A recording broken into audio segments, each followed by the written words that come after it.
today is a very special program in the sense that a very special guest is with us. She has traveled all the way from Germany. I'll introduce you with her extraordinary sense of scholarship and in the profile and in a multidimensional way that she has contributed to our ways. And I'm so very happy, delighted to be able to welcome Professor Mogumil from Germany. We are so happy to have you in our studios. So all our students who study poetry at the UG level, at the PG level, and in many other capacities, we have some diploma and certificates also.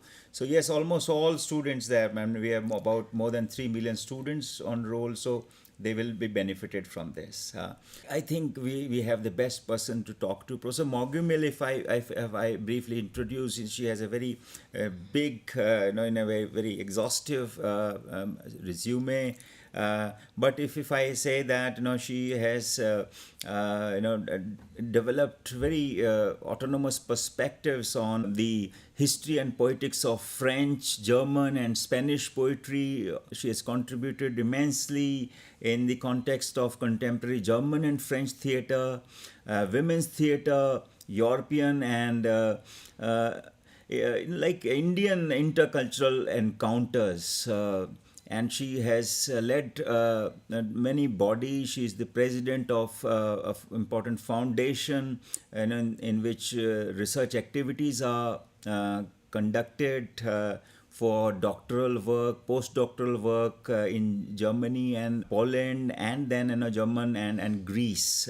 Also, like she's a part of a scientific committee, a board of poetic association in Spain, many other things, and she will talk about other aspects in the course of discussion. I'll begin with this, that traditionally we look at the idea of poetry, say we talk about Aristotle and Plato, we talk about William Wordsworth, we talk about the way he talked about, say, the spontaneous overflow of powerful feelings, recollected in tranquility. And then, T.S. Eliot has his own ideas about poetry. So, like, how do you look at the idea of poetry in 21st century? Yes. So, first of all, dear Professor, I would like to thank you very much for the invitation and for this kind, exhaustive introduction. So, and I will say I am very happy to be here in the IGNOU and to have the occasion even openly and in front of such a large public and students to have the occasion to speak about poetry, about this topic, which is my favorite one, and this time especially about poetry and AI. Yes.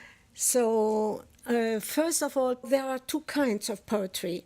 First, there is a kind of classical poetry in European languages.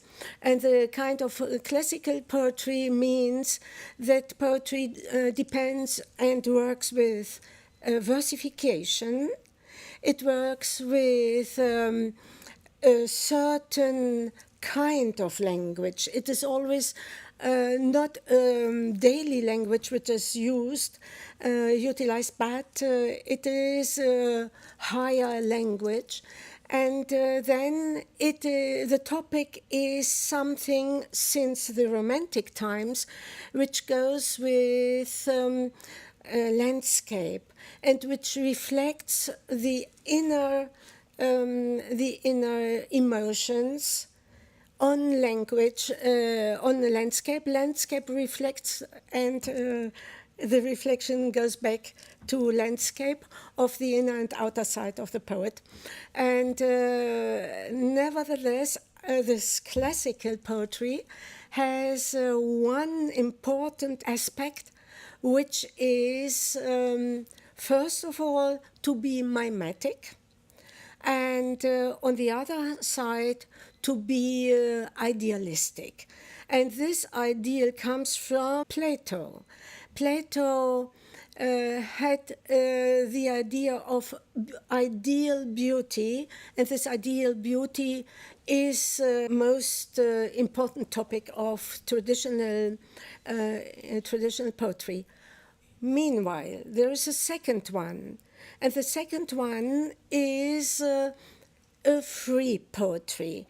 It is a free style, to say so. It comes out of the imagination. It isn't anymore mimetic. It is just the expression of the inner emotion of the poet, which comes to express itself by a word, for instance, or by an object. But in general, poetry speaks in words and comes from words.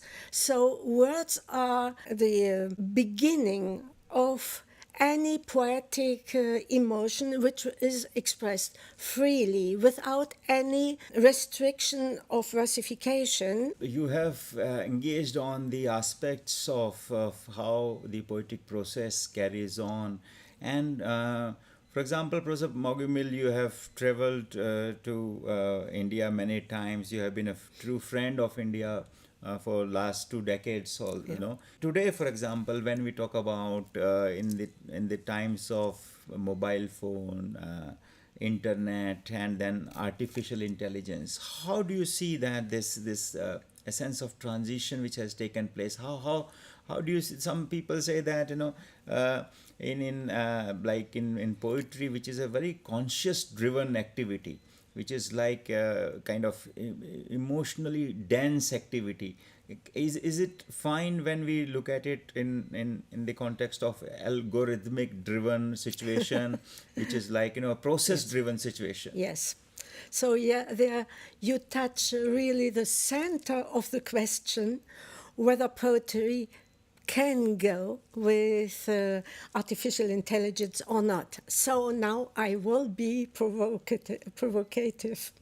And I say, no, it can't, we can go home, it's finished. But of course, there is a question, or we can explain further on. Why can't it go together?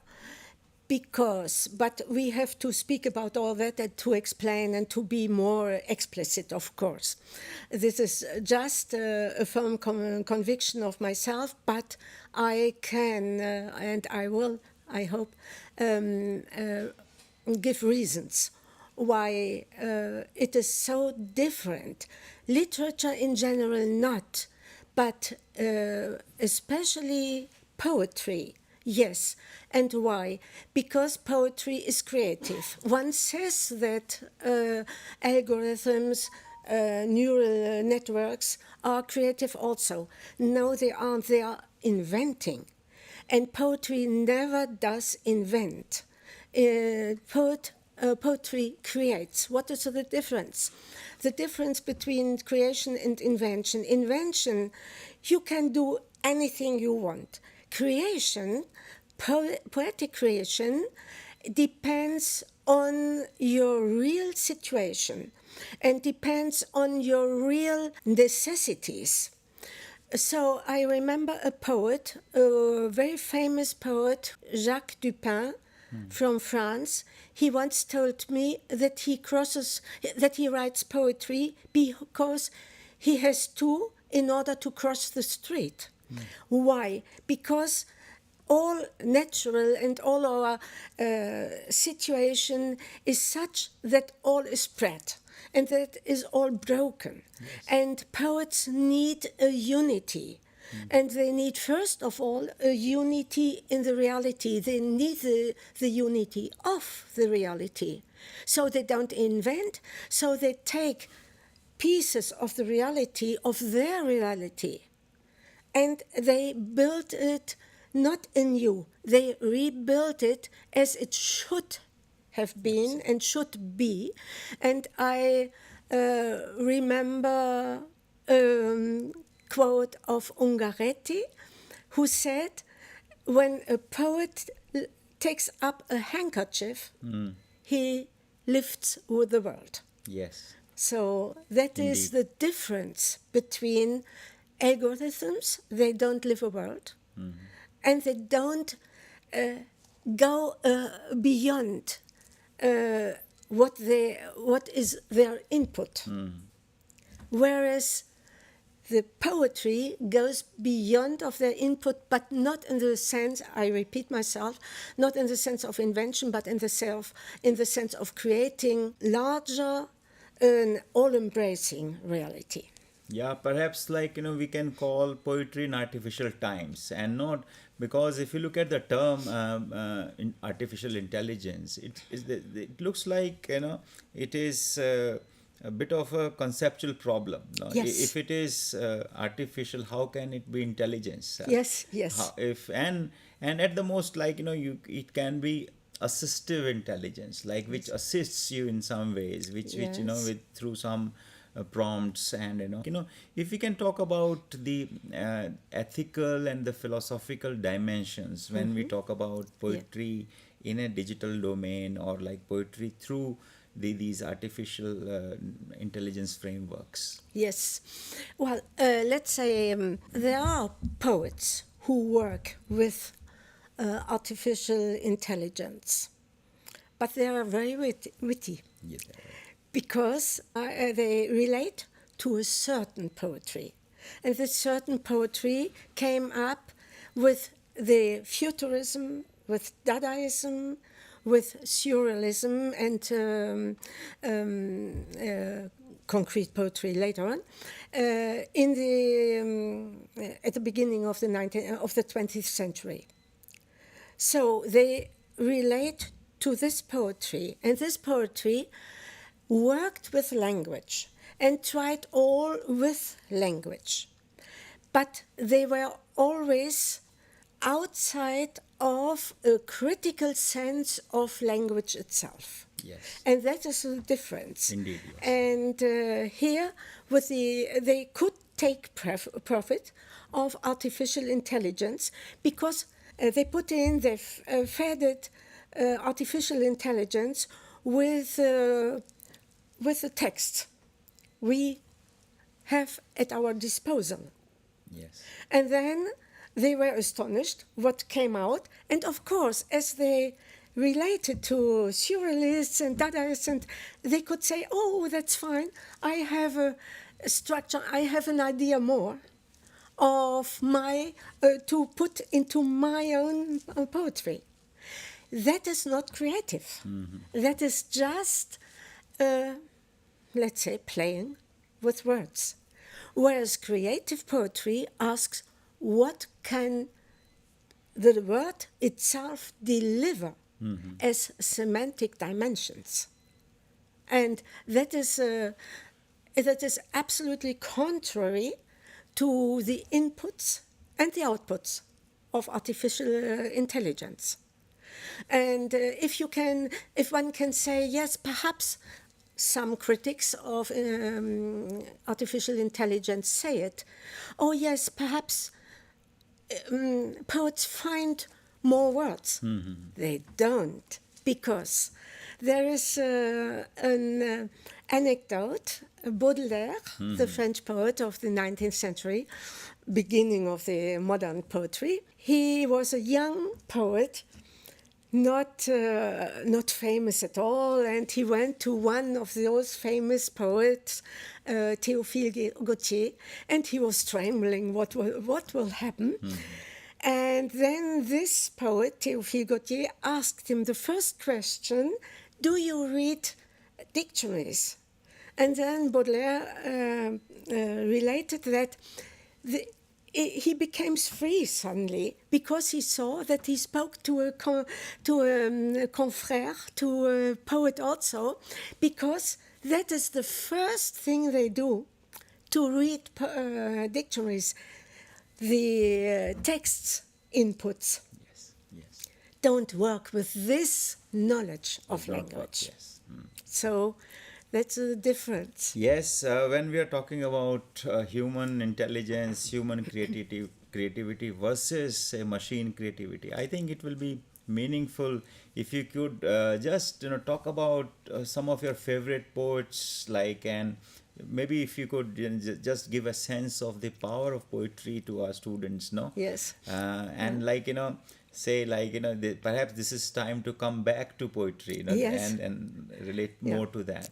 So thank you very much, because that's what I'm Yeah, interested in yeah. the most.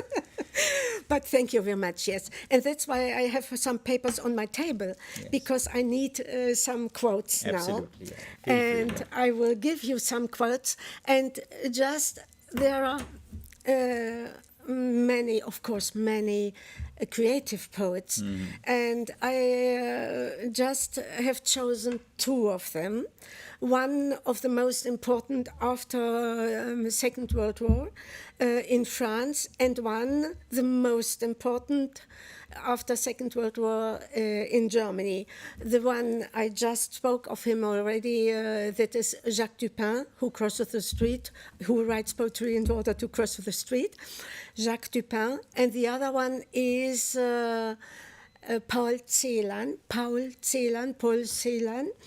a very famous German-speaking poet.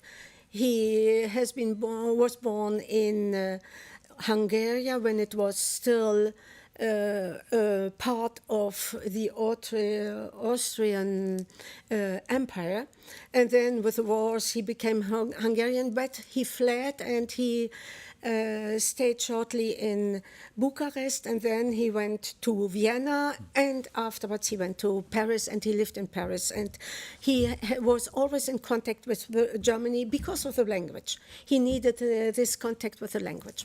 So, but first of all, to tell you, to introduce you into what these poets, creative poets after Second World War,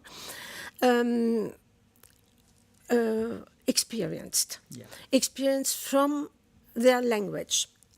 And for instance, there is Jacques Dupin who says, "The act of writing is a rapture and a cruel commitment of the mind and of the body. Everything is given to us, but to be forced, to be undermined, in some way to be destroyed, and to destroy us." And there you see already the difference of poetry and algorithms. A machine doesn't destroy itself to rebuild itself. So that would be one quote. The other quote who shows the desire of poets to construct and to rebuild the new universe, the new world, the new reality, that is, quote again, "I only think writing, since the first breath writing, of this power of lightening, of ubiquity, of doubling, of overview, that the récit, that is the narrative, would bring me." And then another one, "I'm forbidden to stop and to see, as if I were condemned to see while walking, while speaking, to see what I speak about, and to speak precisely because I do not see. Thus to show what I do not see, what I am forbidden to see." And I stop here, Yes. but you see all the pain they have to rebuild the reality they feel in themselves, and they don't feel outside, they don't see outside. And the poet I spoke of, the German poet, he says we can't get around with the language we have, because this language is, after all the historical breaks, Absolutely. not anymore the same. The same. We must work it, as these words are in some way. "I am forbidden to stop and see, as if I were condemned to see while walking, while speaking, to see what I speak about, and to speak precisely because I do not see. Thus to show what I do not see, what I am forbidden to see." and that depicts the distress and the desire of the poets after Second World War to have a new rebuilt reality with their own words and with their own ruins of reality. And a last one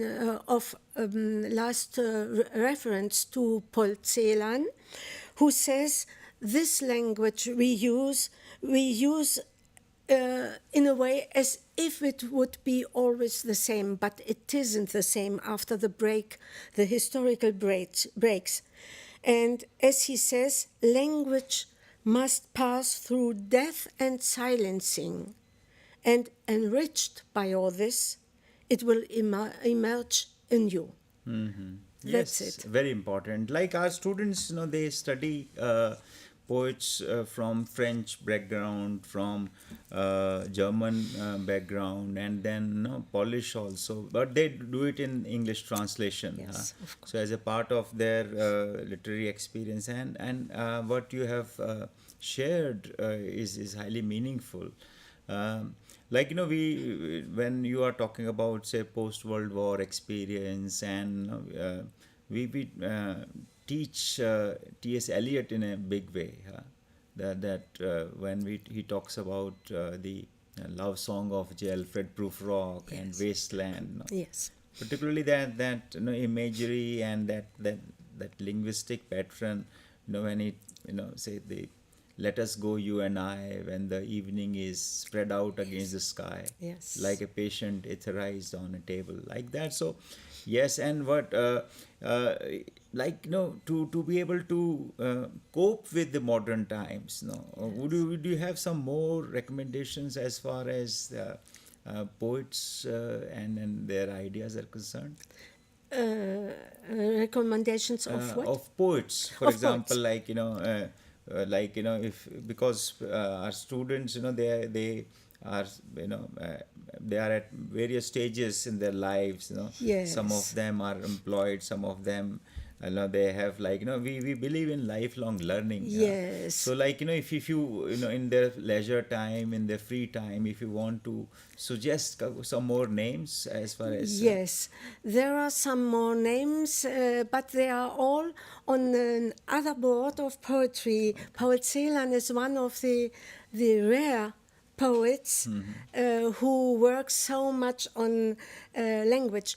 But you have poems even of Günter Grass, who wrote poems, and you have concrete poetry of now the name in this context, concrete poetry, which comes from Austria, first of all. Yes.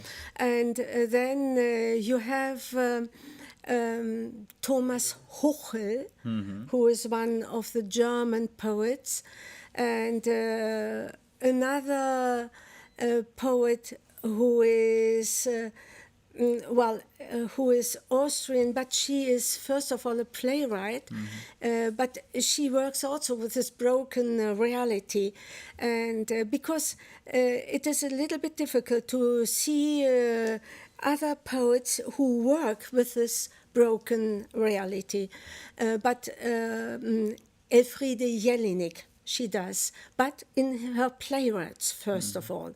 What can, yes, well, let's say the name doesn't Yeah, come, so you but you because, have excuse me, because we have several poets coming from Eastern Germany Absolutely. after the wall has fallen.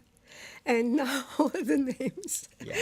So I understand, like you have been ambassador for comparative literature, Yes. like and you have studied that in a big way. We also, teach that as a part of one of the elective courses, in our MA program, and we are in the process of developing a course on world literature also. Yes. So yes, I think this will be meaningful. This engagement that we have. And we have touched upon important aspects of how poetry emerges, how it is a deeply personal experience, and then at the same time, it goes on to influence society at large in a big way. Yes.